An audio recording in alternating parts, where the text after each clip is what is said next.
When uploading an image onto Cabinet that isn't your own, it is absolutely essential, and in fact a legal requirement, to include the copyright information for that image.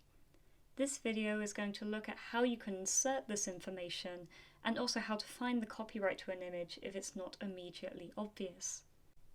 In this example, we have one image that was taken from the website of the History of Science Museum in Oxford. This means that we've contacted the museum directly and that they've given us permission to use the image. While they're happy for us to do this, we still need to include the copyright information, which is written below this image, as we can see here, saying History of Science Museum, Oxford. Now I'm going to quickly run through how you can include the copyright information. First, you need to go to the source page that holds that image, scroll to the top and click on the Edit button. You'll then get the list of source media, and in this case we just have the one image, so there's only one in the list, and you click the Edit button. This will then take you to the source media page, and we know it's the correct image because we can see the thumbnail here.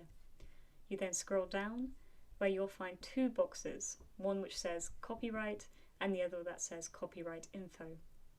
In the copyright box, you need to put who owns the copyright to that image, so in this case, the History of Science Museum.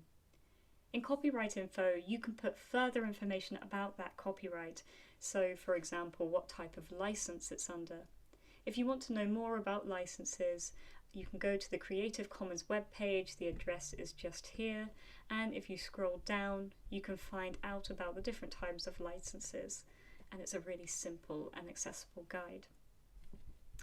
In this case, we've got permission to use this image, so we don't really need to fill out the copyright info box. So what we do then is click Save.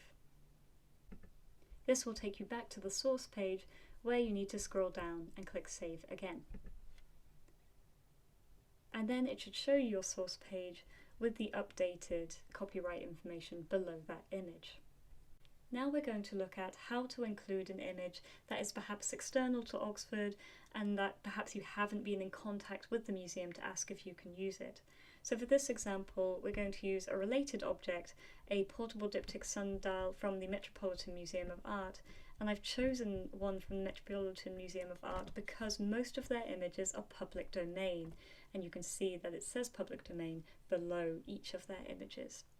So the first thing you want to do is to download the image by clicking this icon here, and I've done this earlier. You then go to your source page, go to the Edit button, and add another item in your source media list.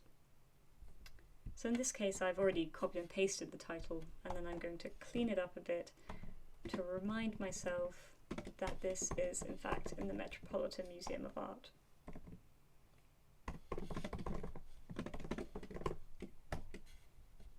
And then I'm going to upload the image I've just downloaded.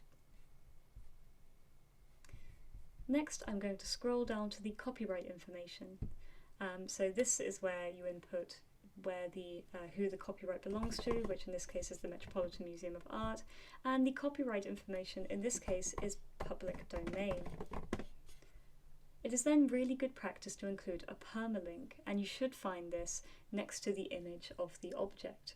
In this case, it is actually directly below the image, so I'm going to click here, and I can see it's copied to my clipboard. But then in some cases on online databases, it will give you the permalink with the metadata here, so it's always good to check the entire page. And then I'm going to include and copy and paste the permalink here and click Save. This will then take us back to the source page, and I'll see that my new source media has been added here, so I click Save again.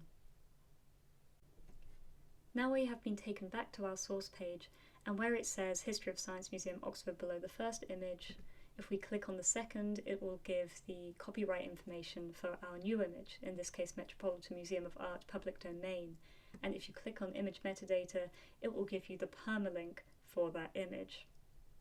So I've been showing you how to include the copyright information for each image, but before you upload any image to Cabinet, you must always check that you are using a legal image, and remember to include the copyright information with it.